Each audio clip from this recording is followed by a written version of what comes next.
Okay, Marshall, Dan, hi. Good morning. Good morning.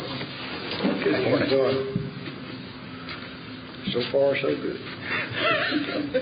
Okay, Marshall, Okay. This is big.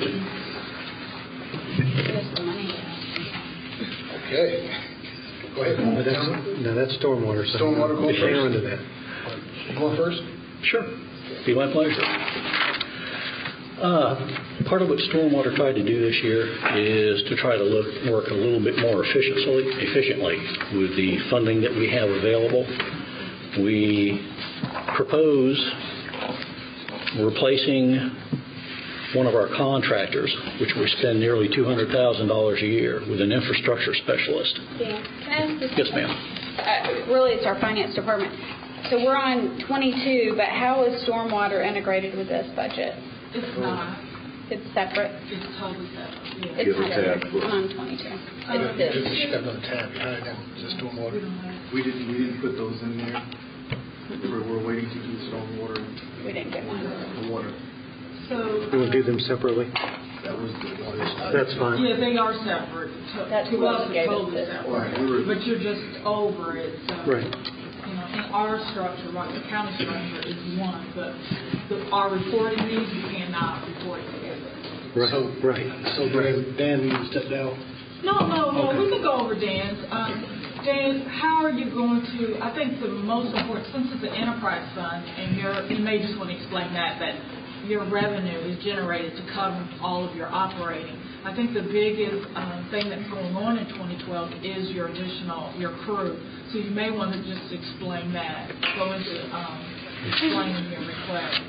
Okay. And then if the board has any questions about your operation. Okay? And we can always come back with stormwater. All right. Certainly. You want to do that? You want to talk about Oh, absolutely, absolutely. your request for additional? Right. The first item was the proposed infrastructure specialist. We currently have a contract with a contractor for about $200,000 a year to do the infrastructure inspections and to do illicit discharge testing. This is a contract that had started about 5 years ago, not quite 5, and the average is about $200,000 a year.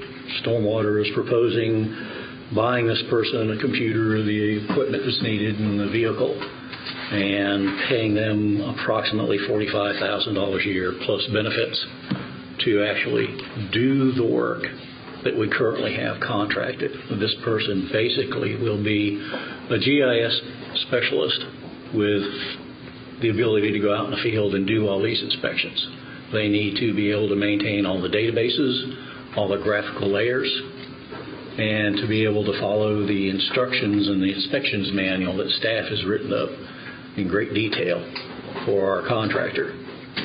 So we thought that this would be a more efficient way to spend that money, and then we could allocate the unspent money to other things like capital improvements and work on private property and that sort of stuff. So currently, how much money are we spending to do this? Approximately $200,000 a year. And you're proposing a $45,000 a year salary person? Right, with benefits, etc. You're going to need a vehicle for that individual as well? Yep, that's correct. You currently have a vehicle that you use, or you're going to need one? Yep, we're going to need one. And the computers and the software and that sort of information. That's why the first year is going to be higher than the rest of the years. Once it's up and running, purchasing the software, purchasing the computers, the vehicle, the safety equipment. Will the first year still amount to $200,000? No. Because that's what you say you spend. No. The first year should be around $98,000. Okay. That should include the vehicle, the computer, and their salary and benefits. So who would back this person up?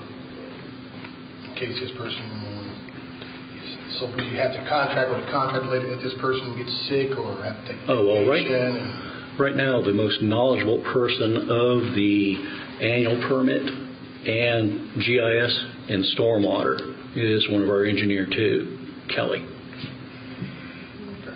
And she has run the contractors project as a project manager, as well as working with GIS in the county to get those layers on and maintained and updated.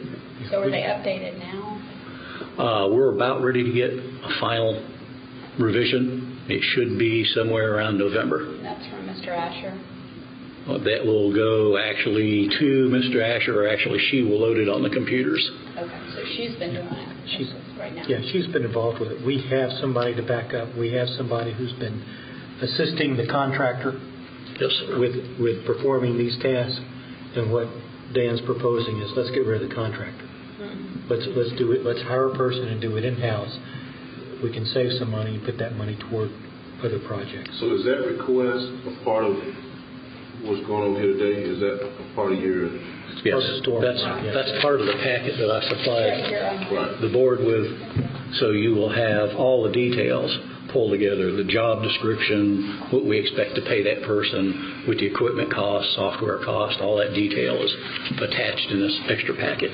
Now, on this, I'm assuming that you followed the standard of what was in here, which is that you put 2010 actual in the first column. Well, that's what was actually given to me from finance, and I didn't modify those columns. The only thing I actually modified was the 2012 column. Okay. That was the actual, I assume, what was expended, not the actual that was budgeted. I think the actual that was budgeted was around $4,431,000. So, Ms. Miller, what was 2011? Do you know what budgeted was for 2011 for salary exempt? Oh, I thought the total salary, forgive me. It was,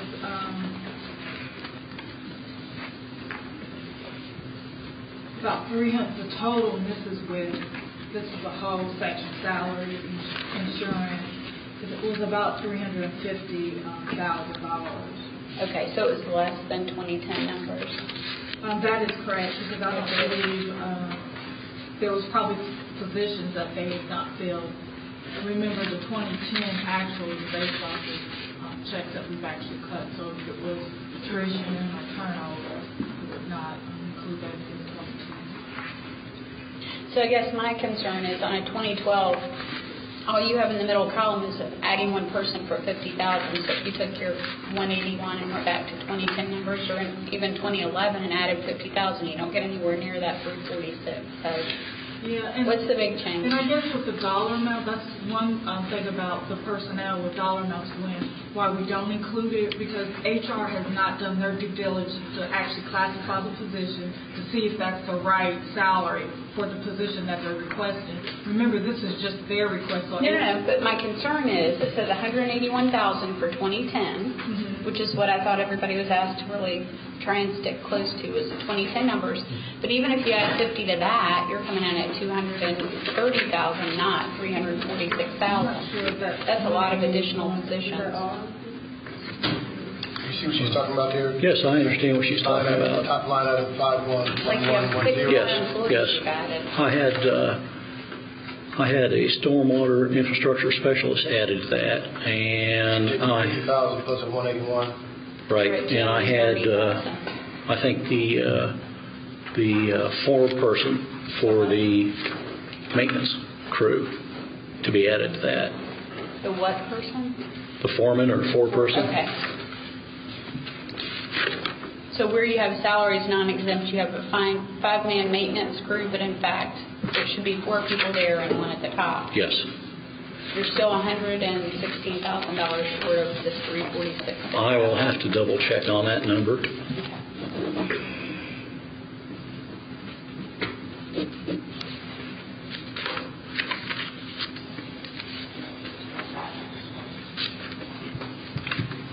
And the next large change.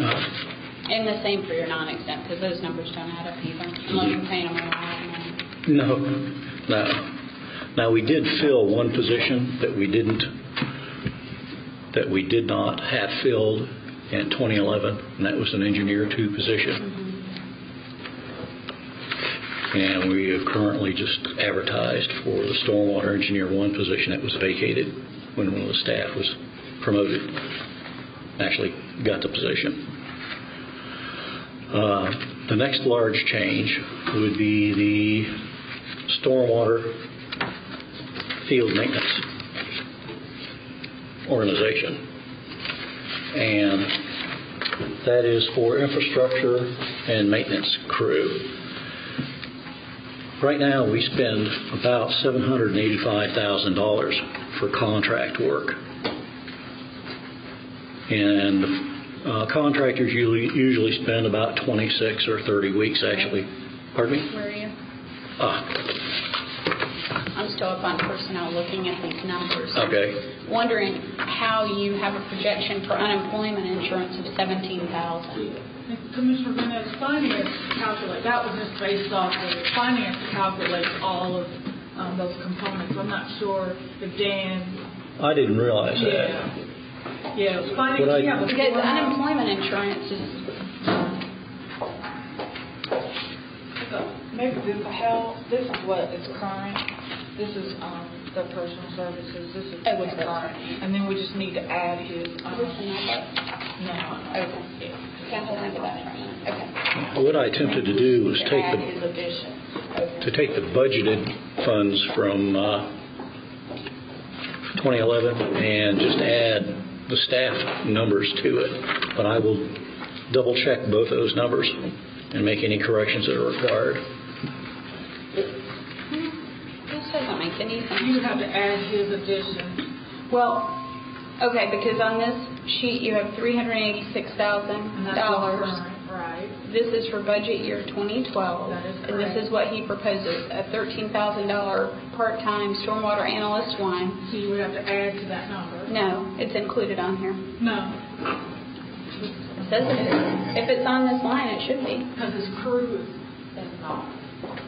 These numbers? No, these are exact. This is actual. This is what we're doing now. Which is salary up here. So the only thing not included is the foreman for the crew. Right, and this is what you're calling an infrastructure. Right, it's a maintenance crew. Yeah, but you have an infrastructure specialist, and then you have 5 crew. That's correct. The 5 crew are actually to replace part of the contract for maintenance we're already due. Right, so would it be a total of 6? Right, it's a total of 6 people. Right, That's and correct. It's about a total of maybe $125,000.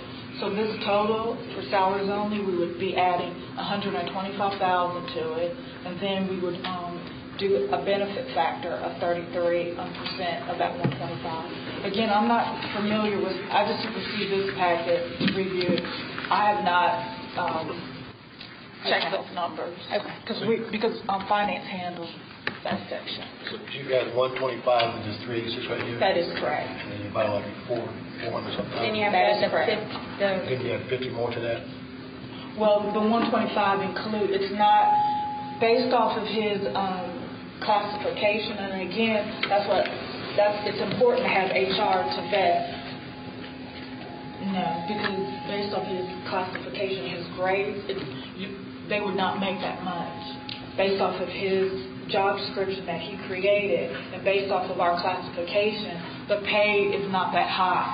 So you've got to have information from HR Right, to make sure that we're on track right. with the right number That's the matching reason the why I right don't job put, description. right, that's why the position, we're going to get a position of all the requests later. Let me, I hear and I clearly understand some of the confusion about the numbers here, but I see something that's a little bit different, and I want to say a little bit bigger, I think. Let me, Dan, your job title is? Engineering manager. Engineering manager. Yes, sir. Which you report to Mr. Walker. I do. Commissioners, the way I'm listening to this makeup, honestly, it sounds like Dan's role is that of a director. In stormwater being an entity of its own, I don't know how, and I know we all agreed to move forward with this, but here we are kind of dissecting it all right here, dealing with these numbers and trying to put the who, what, when, where in its proper place. But it sounds like to me, Mr. Chairman, just hearing what that's being put before us today, Dan should be a director, and this should be a standalone department of his own, detached or unattached from planning and development, which has very little to do with the day-to-day operations of stormwater. That just doesn't seem to match up from the way I'm hearing it. Well, this department struggles still, and as much as you've done a great job trying to make it work, we still have a lot of financial issues in that department, and I think they do need the oversight of an experienced veteran county employee. But not taking anything away from Marshall, when you think about the skill and experience that's needed, I don't know how much you have in terms of stormwater and how much time you dedicate, which is a question. How much time, with all that you got going on in planning and development, how much time are you able to oversee? All that we wish. And how much do you know about what you're planning and zoning? Or how much should you? Yeah. I mean, how much should and how much we do is different. Are probably different numbers. 2 questions, 2 answers. Yeah. Go ahead. Exactly. Should probably be somewhere in the 20 to 25% range on stormwater. Yes, sir. Of my time. So far, it's been more than that. It's been closer to the 45 to 50% of my time on stormwater, considering everything, not just budgeting, but personnel issues, work on private property issues. Squeaky wheel. Yeah. In your department. Yeah, and so we're spending more time on it. And to my point, I don't know why we should continue to burden and task Mr. Walker with that without having a department head of his own who can handle those issues. Because it interfaces with planning and zoning. This Marshall finishes statement, because what you see here is that in the inspection side, it's all interrelated. When you start talking about stormwater, so I see where you're going, Commissioner. Yeah. And it makes good rational sense. But when you look at the practical side of the thing, it married with the planning, they can kind of work cohesively together in the various plans and stormwater and inspection. That's how it was structured, I think about a year ago. Is that correct? That's correct. And it does integrate itself well into the planning and development department.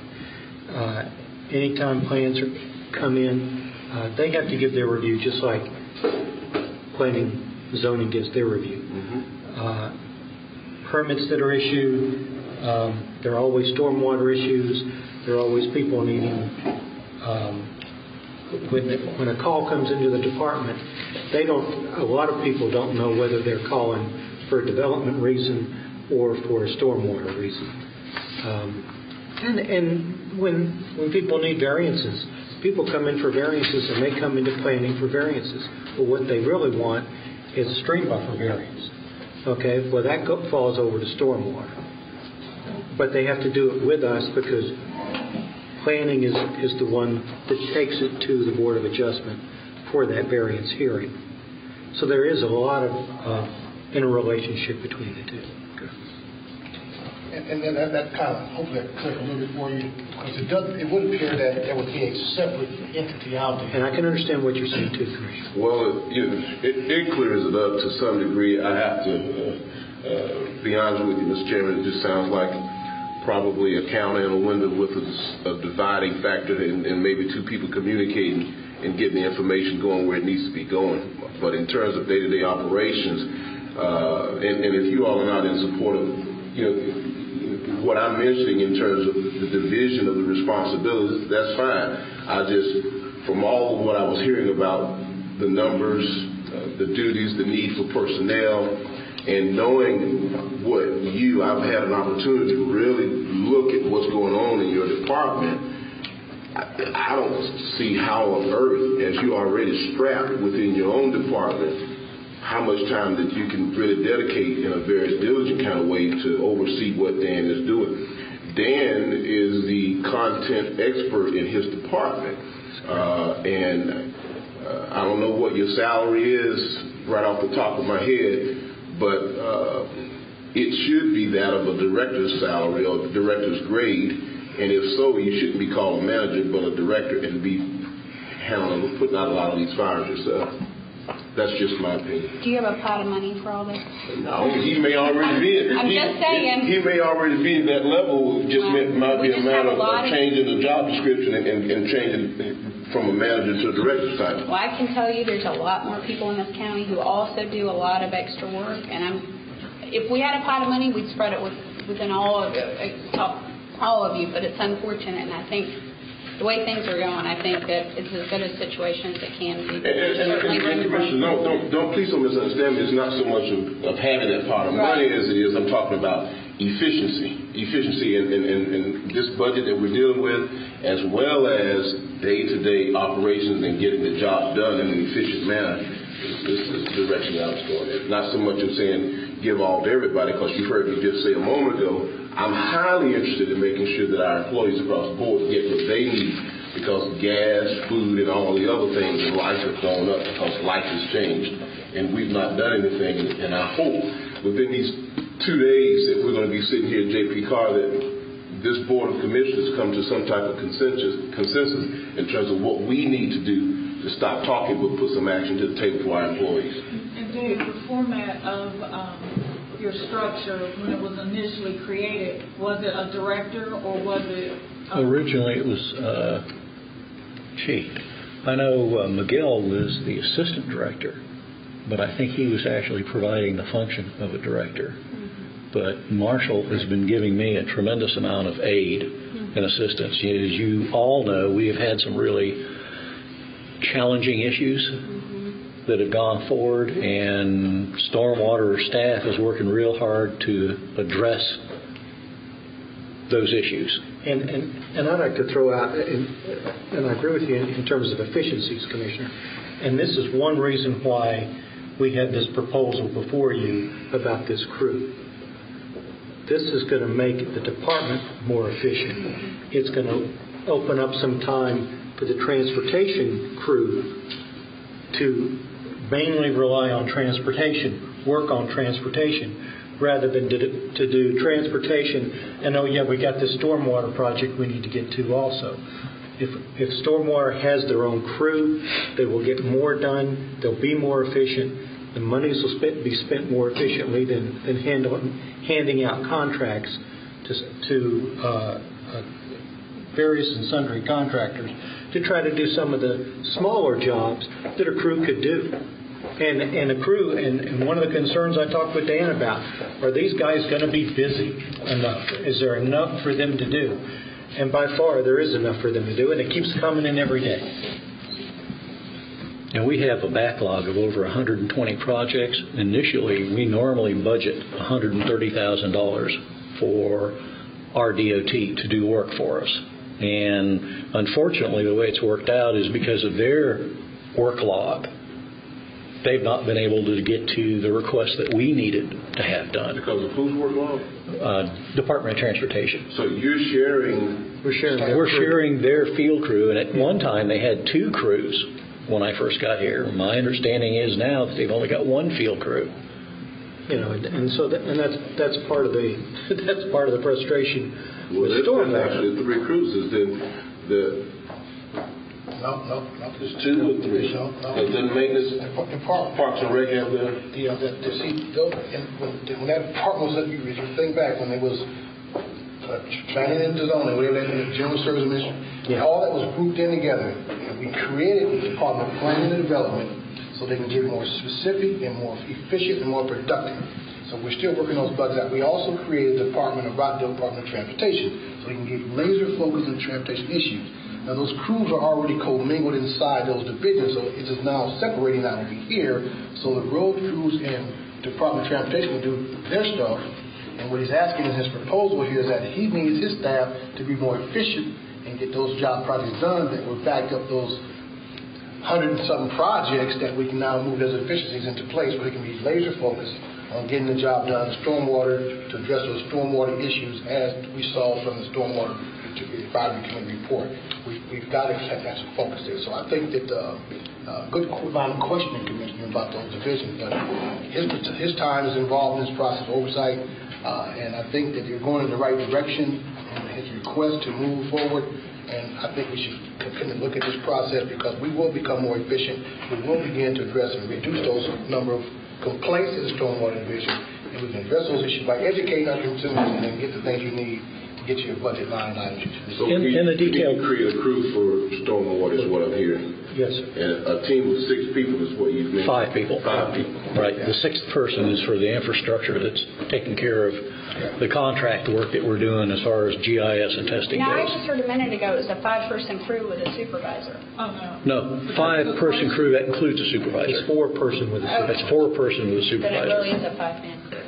So these will be 5 people that is not currently nowhere in the mix. That's correct. That is They do correct. not exist.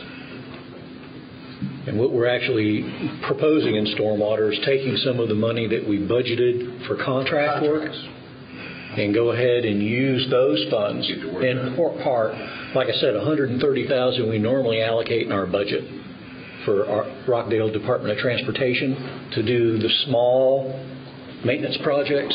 That's going to be the lion's share of the work that we look forward to for the maintenance crew. We're talking about, and this is stuff that the DOT has been doing for us, but this is the dredging of the ditches, Right. cleaning out those ditches, replacing the driveway pipes that over the years collapse or clog up or whatever they are, corrode. Doing those types of smaller jobs, not having to involve transportation. That's going to free transportation up to focus more on their transportation projects. And this gives us a crew to knock down those 120 some odd backlog projects that we have that are of the smaller type that we don't need a contractor for, we could do on our own. Ms. Miller, is that request in this budget? Is that what he's... Right. Again, with the personnel, I'm working with HR to actually classify those positions, so I know exactly how much. But I did estimate, and it's a total of $125,000 for personnel, but it does not include operation. If they're going to need a computer, if they're going to need a vehicle or anything like that, I would definitely need that from you guys to tell me what the initial start. It's actually in the detailed packet. Okay. We actually included how much we expected for a micro track hoe, front loader, a 12-yard dump truck, a trailer. All that's in the packet I gave you. Current, so it must be in this. It's the one I just passed out this morning. Okay. Yeah, I didn't. Frankly, this was my first time around, so I didn't know whether or not I needed to put all this stuff to you folks to begin with, or whether or not I needed to give it to you now. If it's out of sequence, I apologize for that. That's fine. We can get it, and I will have updated. But I tried to get definitions of, whether or not we need a crew cab as well as a dump truck, and we try to include material costs for repairs, fuel, maintenance on the vehicles and equipment. We tried to include that all in our cost estimates. Okay. But we do believe that putting this crew in place allows us in future years to put more money toward our projects instead of contracting out and having to put more money out in contracts.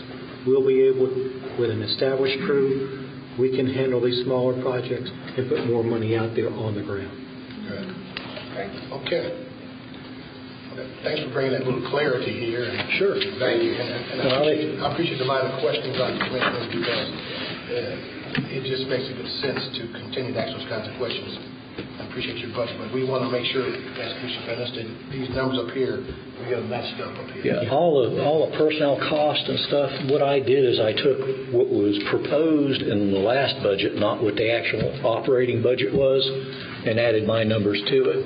But I will communicate better with Rosalind, and we will tighten those numbers up.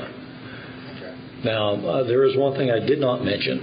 In this crew establishment, there is going to be about a $360,000 one-time capital cost for the mini track hoe, the trailer, the front loader, the dump truck.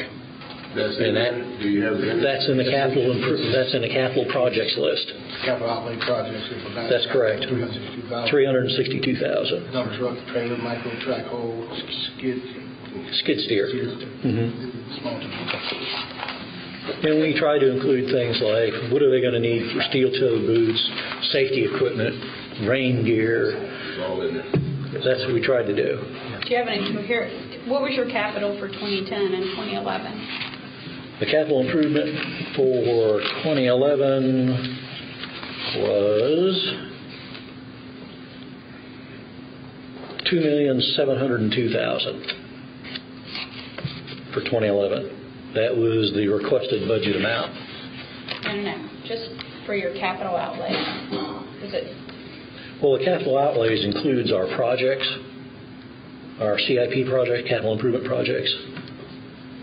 Are you asking for When material? I ask about capital outlays, I mean equipment. That's what I'm talking about. Some of the stuff you just named. Well, Right. we have not purchased any new vehicles in the time I've been here. No new equipment other than computers. So you don't have any assets in stormwater? No. Well, we have 2 vehicles, a very ancient Crown Vic and a new SUV. Right. What is the purpose of the SUV? To do field maintenance for me, for the other engineers to go out in the field. We have one pickup truck, and the Crown Vic really should be surplused because it is very ancient and decrepit. That's just not one of the things that was high on our priority list. Trying to get our databases cleaned up, get more outreach to the public, and try to increase revenues have been our hottest issues. So you do have a new 2 vehicles. Yes. 2 new vehicles? No. One very old Crown Vic and one almost new, like 2010. And what was the revenue for stormwater for 2010? It ranges from about 1.9 to 2 million. So you're about 700,000 over budget for this number? A lot of it has to do with what we're using capital monies for, too. We've created a significant backlog over the past few years because stormwater hasn't gotten all the CIP projects done. So does stormwater have an accrued amount of money in the bank? Yes. Okay. So these requests would fall within your budgeted amount. Right. That's what I'm hoping. Yes. Yes, they would. Oh, yeah, within the budget amount here, yes. That's correct. That's If correct. we get started. Yes, If we that's don't get correct. started, then those costs will continue to rise. Well, yes. Then we'll still have to spend more and more for contractors. And some of the advantages of having a crew, not only can we do a lot of the small projects, and even maybe a few of the small, medium-sized projects, that crew will be available at least 11 months a year, 5 days a week. If there are emergencies, windstorms, trees down in the road, where everybody comes out, fire rescue, the Department of Transportation, there will be another crew with equipment available to help clear the roads. They will drop what they're doing and go ahead and do what's needed. Moving the county forward. All right, thanks, Dan. Appreciate you. Marshall, what's your up on that here? Okay, we have no problem with our budget if y'all just say. Okay, you go right on. I'm the problem. But there are a couple of things we'll probably point out here. One, you'll see that and we're not going to get too much into salaries, but part of the salary thing increase that you see, especially in the non-exempt, we took community compliance toward the first of the year with some of the reorganization, and that includes two people. And so the little bit of salary increase up in that category is where that comes from. What about your salaries exempt? Didn't you say that was non-exempt? That was non-exempt. The exempt I can only assume is from the director position. That is correct. Oh, because of the position that was added, That is correct. Yes. but not filled. No. This Moving. is your old position. Yeah. My old position I think is still budgeted in this figure, as well as a full year of a director position. So that's why there's that difference. You'll see down in purchasing contract services, technical services, we have $2,000, whereas in actual 210 we had zero. This is for contractual services for when we get a cell tower application in. We have a cell tower engineer review. I can talk some. Okay, go if you want. Yeah. Thank you for your time. So we always try to put 2,000 in there. The review fee is usually somewhere between $1,000 and $2,000, but we always try to budget some. Our understanding is we will have one come in the south part of the county. If not the end of this year, it's going to be the first of next year. And you recoup those fees from the application? Yes, ma'am. Now, I noticed here under general supplies and materials, you also, it looks like maybe you're going to move forward with requiring alcohol. No. You know what? I remember us talking about serving permits, and I guess that's what I thought that was. Okay, that's not what that is. No, it's alcohol and business. But indeed, we are talking about serving permits. Yeah, and we're I think talking that would with be the a city. great idea. We're talking with the city about it too. Right now, the city does require serving permits for any restaurant that serves alcohol. The server, bartender, for the bartender, and if you're going to serve alcohol as a server, you have to get a permit. And they're real reasonable. It's upon I think the burden's upon the server Yes. to be, they have to get it, and it's maybe $20. It's like $20. Yeah. And we do not currently do that. We think we should. We just went to a presentation of which Ohio Sheriff's Department was there, and some city police were there also, put on by an attorney concerning alcohol, licensing these alcohol servers, the liability not only of the restaurant but of the individual employee. Mm-hmm. And we think it's a good idea, and we'll be bringing that up and proposing that. I think it's a really good idea, especially since they can serve alcohol till 3 in the morning. Yeah, and we're looking at the city of Conyers. We're talking to the city of Conyers as to how they run it, how they do theirs, and whether we can get something joint going on there rather than having to set up a whole new thing. The thing looking at with the surrounding counties going to this new law, the city looking at that as well, or are we looking at that? The city is, as you know, decided not to do it in the November election. Yes, they are considering Sunday sales. They haven't indicated to me what time frame they're going to put that on the ballot. My suggestion, and it's just a suggestion, and everybody can have a suggestion, was for them to put it at the same time we put it on. Let's just do the whole county. It makes it simple. It makes it very, very easy. Easy for the residents to understand what we're doing. I think as that subject has been taboo for a lot of counties and municipalities for a long time, these whole economic times has changed everybody's mindset to some degree. We're still operating in the Bible Belt of the South, and I do understand that. But when you talk about economic development and the fact that Rockdale County, we just agreed as a board to move forward with 3 o'clock in the morning, Monday through Friday, for alcohol sales matching up with what the city does. In the midsummer conversation I had with the city manager, there was conversation about even increasing that by an hour, because still, even our establishments that are having these, that have alcohol sales Monday through Friday, and then of course the impact on the weekend, they're still not capturing that resident. They're still losing those dollars to other counties as well, primarily DeKalb County. There are not a lot of people, I've done a lot of research on this, there's not a lot of people in Rockdale County that stay at a bar around here at 3 o'clock in the morning, not in Rockdale. It's just people just don't. But they do believe that if we increased it by an hour during the week, it could have a potential to help these folks bring in a little bit more revenue without losing that money to the competition of the street. That's still something to be looked at and thought about. But in terms of for the Sunday alcohol sales, it's something that this board needs to be really thinking about in a lot of different ways.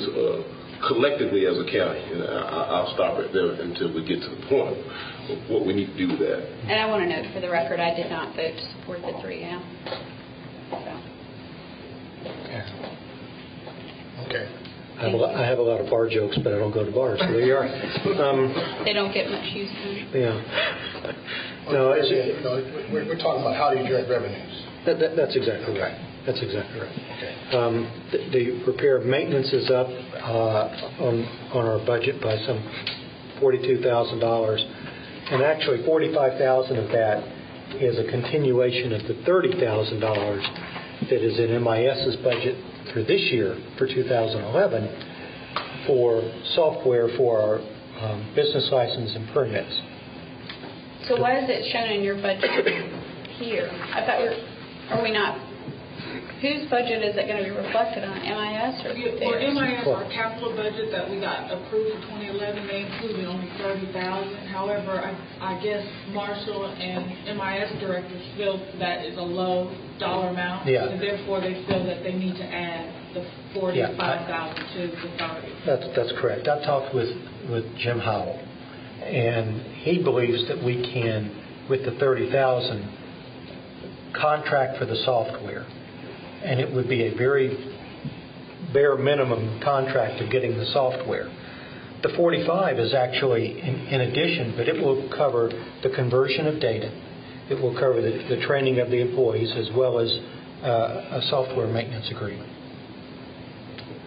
And since he doesn't have the 30, we decided we would put in for the 45 to cover those other things, which is not technically the software, but goes along with that process. But I'm convinced, and I've said this many times to you, that if we have people on staff in MIS that can help write software, those Excel spreadsheets can be a fabulous tool for a lot of the information that you take in. And it just, I hate to get to a point where we're going to be in debt every year for the obligation of contract software licenses.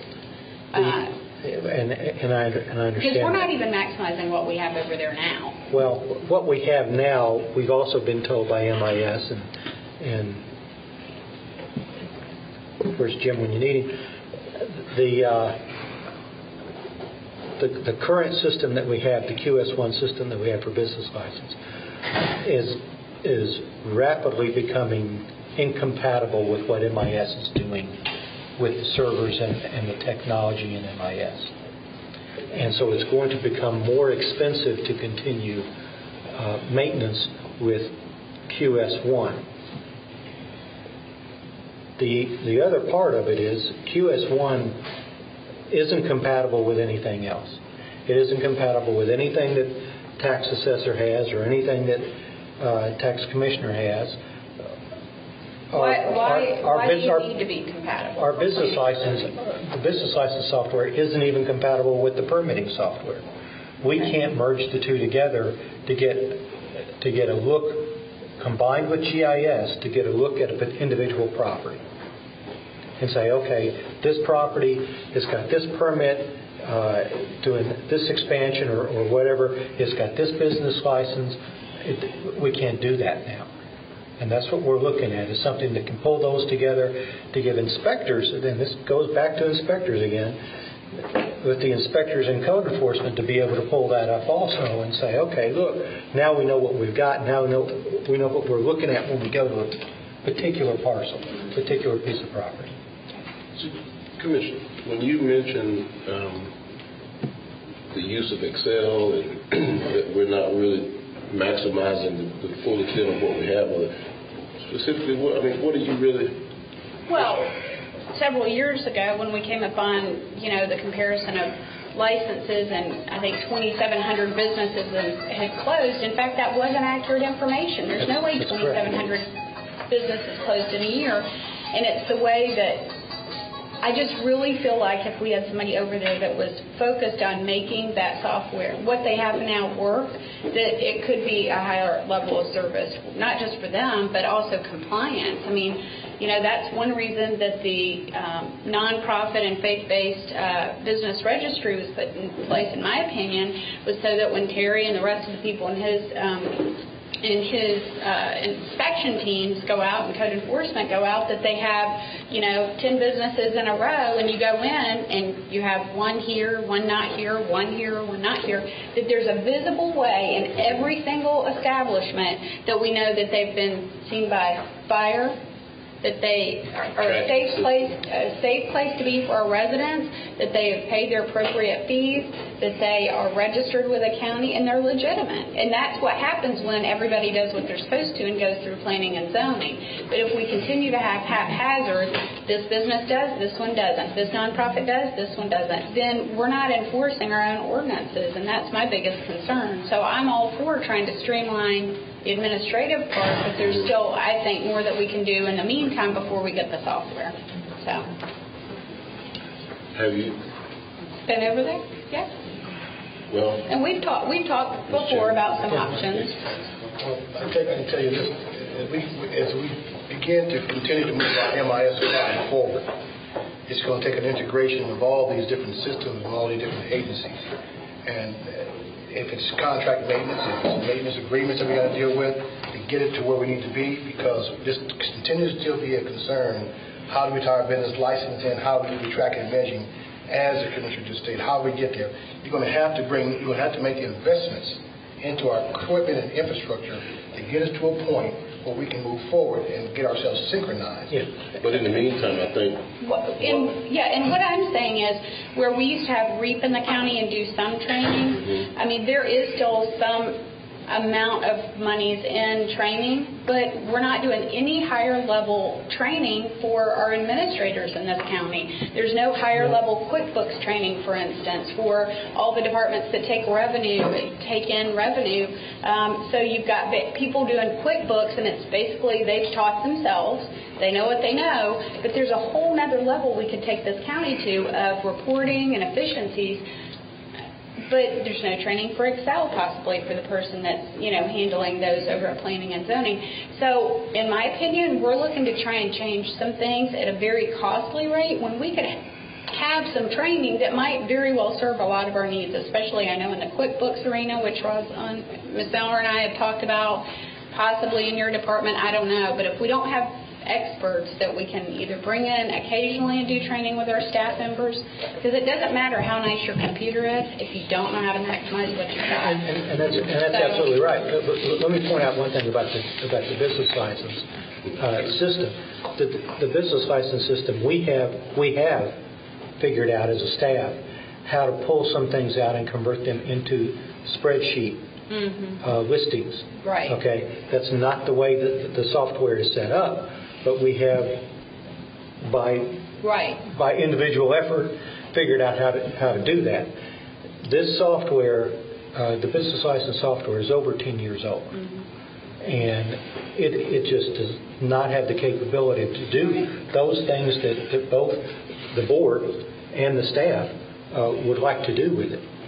And the ability to track it like we want to track it.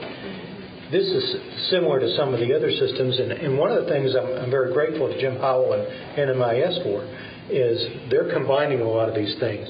All the maintenance contracts they're looking at for the software stuff, and they're going to be dealing with these maintenance contracts and not the individual department. And that is a big step forward because individual departments don't know.